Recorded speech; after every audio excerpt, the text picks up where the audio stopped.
የኔ ብርቱ ሴት የኔ ጀግና ሴት ሄርሜላን አይቼ ሌሎችን ሳያቸው መሰለኝ ቅጠሉን ንፋስ የጣላቸው ምለው እኮ ነው እህትሽ፣ ወድጄ አይደለም።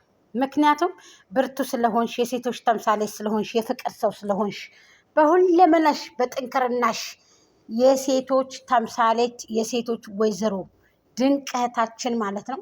11 ቀን ታግታ እንግዲህ ብርትት ብላ ጠንክራ ሁሉን ነገር ችላ አያችሁ አይደለ? ሆድ ከአገር ይሰፋል የተባለው እኮ ለዚህ እኮ ነው።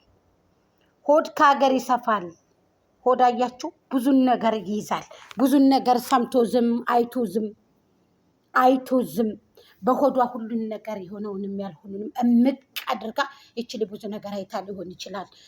ብዙ ነገር አስፈራርተውት ሊሆን ይችላል። እንደዚህ ያንን ሁሉ ወደኋላ ብላ አብርሃምን ላይ አያችሁ ብልህ ሴት።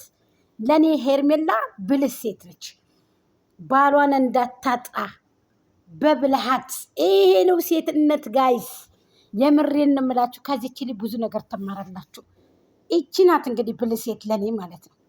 ወደኋላ ብላ ነገ ሌላ ቀን ነው የተሻለ ቀን ይመጣል ብላ እንግዲህ ሰው አይደለም ብድር ከፋዩ አላህ እንጂ ብላ ባሏን በብልሃት እኔ አንተን ማጣት አልፈልግም ብላ አሁንም ጠንክራ በርትታ እንግዲህ ነጭ ለብሳ ፏ ብትን ብላ እንግዲህ በዚህ መልኩ መታል። በአብርሃም ቤጅ እንግዲህ ተለቋል። እኔ ያልነበርኩም ጎጅዬ ተኝታ ነበረ። ጎጅዬ አሁን ተነሳች። ሀሳብ አስተያየት ዶብቃ ተረጋለች። እንግዲህ ውዛ ማዶ ነብር ይጓጉራል የጋሽዬ ጀግና አሸንፎ እዩት ይፎክራል በይልኝ አሳይቷል።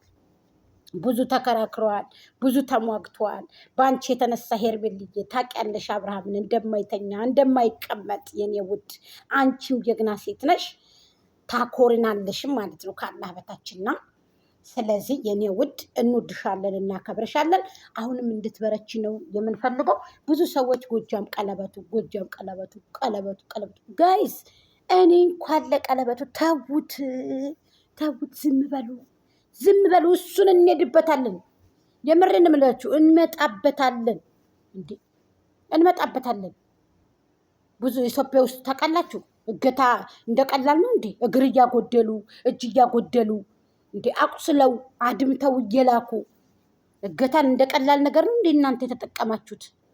አብርሃም እኮ እኔ ከመጨቃጨቅ እኔ ኃይል ከምጠቀም በበላሃቱ እኔ ይችል ሊቀስ ብዬ ላምጣ ብሎ አይደል እንዴ? ከስንቱ ሰው ብቻ ቅንጣት ወደ ይሄ ልጅ ከጎኑ ሰው አቶ ከጎኑ ሰው የልሁኑ ወንድሞቹ ባገለሉት ሰዓት አብረውት የበሉት ባገለሉት ሰዓት እኮ ግብ አቤላ በዚህ እሱ በዚህ ብቻውን መስዋዕትነት ከፍሎ ነው ከነዚህ ከክፉዎች እጅ መንጭቆ ያወጣት ይችልች። ታውት ቀለበቱን እህቶቼ ወንድሞቼ፣ እያሙከረ ያልተናነሰ እኮ ነው ይሄዱባት። እኔ ሀቁን ስናገር የሚወደልም እኔ ደግሞ እያመጣው ሀቁን ቁጭ ሀቁን እያመጣው እስቀምጥ። አሁን እኔ በስድብ አይደለም እኔ እናንተን የምከራከራችሁ፣ በስድብ አይደለም ማሸነፋችሁ።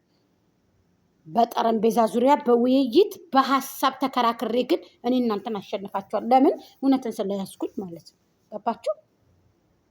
ገባችሁ አይደለም? ስለዚህ ተውት ቀለበቱን። አብርሃም እንኳን ለአንድ ቀለበት ቀርቶ 3-4 ቀለበት ለሄርሜልዬ ማድረግ የሚችል ሰው ነው። እሷም የራሷ ኮንፊደንስ የራሷ ስራ ያላት ልጅ ናት። ስራ እንዳትሰራ እባሏ ጋር ፍቅሯን እንዳትጣጣም አይደል እንዴ? አውጥተው ቀስ ብለው በዘዴ ተጠቅመው ነይ ብለው ጠርተው እህል ከምበላበት ቁጭ ታለችበት አንስተው 11 ቀን ሙሉ አግተው ያስቀምጧት እህቶቼ። ለምንድን ነው ከዚህ የማትማሩት ማሮቼ? ለምንድን ነው ከዚህ የማንወስደው? ለምንድን ነው ይቺ ልጅ አሁን ተምሳሌ ትምህርት የማትሆነን? ብቻሽን ወተሽ መሄድ እንደሌለብሽ እኮ ነው ሄርሜላ አሁን ያስተማረችሽ ሄርሜልዬ ማለት ነው። እውነቴን ነው የምነግራችሁ። ብቻችሁን ወታችሁ የዓለም መሄድን ነው ሄርሜላ ያስተማረቻችሁ። ከዚህች ልጅ ተረዱ። ኢትዮጵያ ውስጥ እኛስ ነገ ምን እጣ ፈንታ አለን? ኢትዮጵያ ላይ ብንሄድ እስኪ ወተን አለመቅረታችን ምን ወስትናለን? በዛው እኮ ተደብቀን ወይ ደብቀውን ቀሩ ማለት እኮ። ሄርሚም እኮ እንደዚህ ነው። ይሄ ነገር በእናንተ በእኔ ቢሆን ሰዓቶች እኔ አፌ እንደምደም እያለኝ ይቅርታ ማወራችሁ ማለት ነው። ሰላም ጤና ይስጥልኝ። ውድና የተከበራችሁ ቻናል ቤተሰቦች ላይክ፣ ሼር፣ ኮሜንት፣ ሰብስክራይብ እያደረጋችሁ ሀሳብ አስተያየታችሁን እህቶቼ አስቀምጡልኝ። የምታስቀምጠው እህቶቼ እጃችሁን ለወርቅ ይበለልኝ። በድጋሚ እንኳን ደስ አላችሁ ሄርሜልዬ እንግዲህ በመምጣቷ በዚህ መልኩ ደግሞ በማየታችን እህቶቼ፣ ይሄ ሌላው ትርፍ ነው። ግድ የላችሁም እንደ ተመልካችም እንደ ሴትነትም እንደ ህዝብም እንደ ሀገርም ያናድዳል እኮ። አያናድድም ብዬ አይደለም እኔ አሁን እንደዚህ የምነግራችሁ ስለተሰማኝ ነው። አዎ እኛ ዋስትና ስለሌለን ነው ነገ ማለት ነው። ለዛ ነው እንጂ እኔ ሌላ ነገር አስቤ አይደለም። ሳያናድድ ቀርቶ አይደለም። ላኪን ግን እንኳን መጣች እሷ። ቅድሚያ እንኳን እሷን አገኘናት ነው የኔ ጥያቄ። ቅድሚያ እንኳን እሷን አገኘናት። በቃ ቅድሚያ እንኳን እሷን አገኘናት። ጥላት ደስ አይበለው ይነገር አዋጂ። ተገናኝተዋል ሁለት ፍቅረኛሞች አብርሃምና ሄርሜልዬ ብለን እንግዲህ እኛ ተቀብለናል እኮ። እነሱ ግን እንኳን ጠፍታ ቀረች እያሉ የተደሰቱበት ብዙ ታይም ነበረ። ግድ የለም ግድ የለም።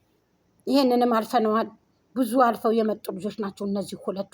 ብዙ ነገሮችን አልፈው ብዙ ነገሮችን አልፈው ጥሰው ብዙዎችን ገመድ የችግሮችን ገመዶች አልፈው እዚህ የደረሱ ልጆች ናቸው።